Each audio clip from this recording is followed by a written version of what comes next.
Oi, bom dia, boa tarde, boa noite. Maru Bebidas Brasil. É um canal que eu tenho na internet, Maru Bebidas Brasil. Mas hoje estamos no arquivo RT Maru X, arquivo RT Maru X. Esse arquivo RT Maru X, a gente traz mistério, a gente traz coisas da vida, né? Interessantes, né? No arquivo RT Maru X. Então hoje veremos por que a Espanha não anexou Portugal. Um pequeno país, né? Portugal, em relação à Espanha. Eu vou ver, é questão de história. História de Portugal, história da Espanha, né? E por que não anexou os dois países, tá certo? E chegou, meu menino chegou aqui agora. Arquivo RT Maru X. Participe dos canais, se inscreva nos canais, ok? Estarei sempre à disposição de vocês, né? Mais um vídeo de Ricardo Tabosa, Maru, de Cumaru, Pernambuco, para o mundo. Agora, dia 4, iremos para o Juazeiro e Barbalha, ver o pau da bandeira de Barbalha, lá no canal Maru, Vivendo no Mundo. Olha você!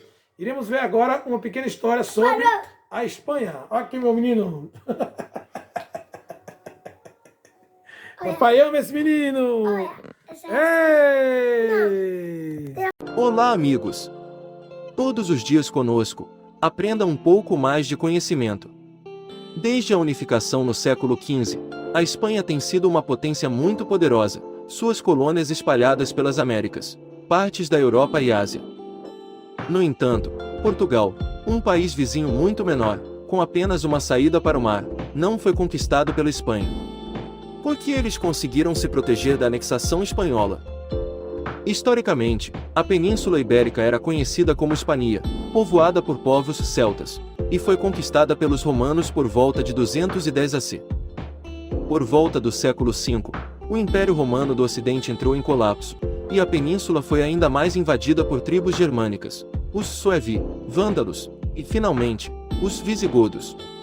Tornaram-se a elite da península e não se interessavam pelo comércio. Sob o domínio dos visigodos, o comércio era dominado pelos judeus. A principal religião do país é o cristianismo. No século VIII, mouros, do norte da África sob a dinastia Omíada invadiram a península. Rapidamente conquistaram a maioria dos territórios que correspondem aos atuais Portugal e Espanha. No entanto, eles não conseguiram subjugar completamente a parte norte da península.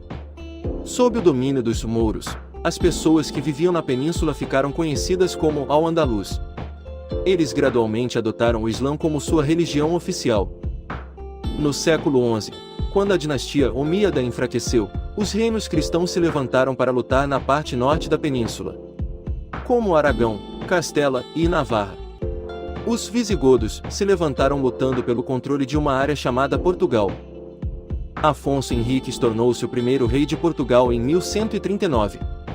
A partir daí, Afonso e sucessivos reis conquistaram as terras mouras ao longo da costa sul. Em 1279, tinha a mesma forma territorial de hoje.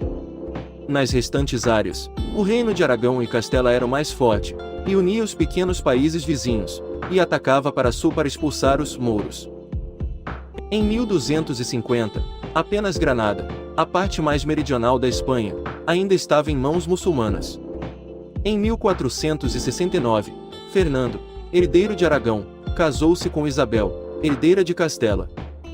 Assim, os dois países se fundem como um, mas têm seus próprios exércitos e leis. Juntos expulsaram os últimos mouros da península em 1492. Em 1516, os dois reinos foram oficialmente unidos sob o rei Carlos I. No entanto, esta área só tem o nome de Espanha na Constituição de 1867. Assim, Portugal é basicamente o reino que se formou antes de Espanha. Embora menor em termos de território, mas em termos de força militar, está a par dos países vizinhos. Em 1415, Portugal começou a explorar e conquistar a colônia. A primeira é a cidade de Ceuta e Tânger, localizada no norte da África. Em seguida, é uma série de territórios localizados perto da costa da África, sul da Ásia e das Américas. Alguns exploradores famosos como Vasco da Gama descobriram o caminho para a Índia. Fernão de Magalhães navegou pelo mundo e Bartolomé Dias navegou pela África. Os portugueses estabeleceram portos nas colônias e dominaram o comércio de especiarias. Eles se tornaram a primeira potência global da história. Os espanhóis começaram suas expedições mais tarde, depois de expulsar os últimos mouros da península. Em 1492, eles financiaram a expedição de Colombo aos italianos. Colombo pretendia ir para a Ásia, mas acabou indo para a América. Depois de 2 meses, ele foi para as Bahamas, mas achou que era o Japão. Foi para Cuba, mas achou que era a China e acabou navegando para o Haiti.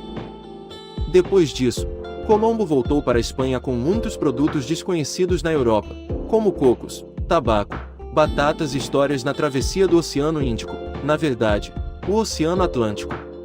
Ele foi elogiado pelo rei da Espanha por sua descoberta do Novo Mundo. No entanto, o rei português, João II, expressou sua objeção, dizendo que Colombo navegou através do Oceano Atlântico para as Américas, onde Portugal reivindicou soberania. Os dois lados tiveram uma disputa, e após muita negociação, o Tratado de Tordesilhas foi assinado em 1494. Assim, Portugal e Espanha juntos dividiram o mundo em 3 partes. Cada país tinha o direito de estabelecer colônias em sua própria parte. Um fato importante aconteceu em 1578. O rei português Sebastião enviou tropas ao Marrocos para combater os rebeldes, e morreu em batalha. Ele não tem herdeiro. Assim, o trono passou para seu tio, Harry. Após a morte de Henrique em 1580, ele continuou sem filhos para herdar o trono e não designou um sucessor. Aproveitando o caos, a Espanha invadiu e venceu. Rei Filipe II de Espanha torna-se Rei Filipe I de Portugal. Nos 80 anos seguintes, a Península Ibérica teve apenas um rei e Portugal desapareceu. No século XVII, o Império Espanhol foi enfraquecido por guerras na colônia holandesa e guerras por território com a Grã-Bretanha. Aproveitando essa oportunidade, em 1640, os portugueses rebelaram-se para recuperar as terras perdidas e declararam a independência. No entanto, não foi até 1668 que eles foram reconhecidos pela Espanha. Em 1730, Portugal descobriu minas de ouro no Brasil e, posteriormente, diamantes. Ajude este reino a restaurar rapidamente a maior parte de sua força após o período colonial. Em 1762, a França e a Espanha invadiram Portugal porque este país se recusou a aliar-se a eles e eram amigos da Grã-Bretanha, o inimigo da rivalidade colonial com a França e a Espanha. Resultado: Portugal venceu. Seus livros de história chamam isso de Guerra Milagrosa, porque usou uma pequena força para derrotar a força muito maior da França e da Espanha. Em 1807, o imperador francês Napoleão invadiu a Península Ibérica, derrubando o rei da Espanha e ocupando Portugal. A rainha Maria I teve que abandonar a capital Lisboa, mudar-se para a colônia brasileira. Nos 13 anos seguintes, o Rio de Janeiro foi a capital de Portugal. A partir do momento de sua ocupação, ambas as nações uniram forças com a ajuda da Grã-Bretanha contra a França. A Espanha conquistou a independência em 1813 e é uma monarquia constitucional. Portugal conquistou a independência em 1821 e tornou-se uma república em 1910. Após a guerra, ambos os países perderam a maioria de suas importantes colônias e gradualmente enfraqueceram. Até a Segunda Guerra Mundial, os dois países juntos mantinham uma posição neutra. Atualmente, ambos são membros da OTAN e da UE, vivendo em harmonia um com o outro. O vídeo termina aqui. Obrigado a todos por assistirem e gostarem. Se você achou o vídeo útil, por favor, dê um like e se inscreva no canal para nos apoiar. Adeus e até mais.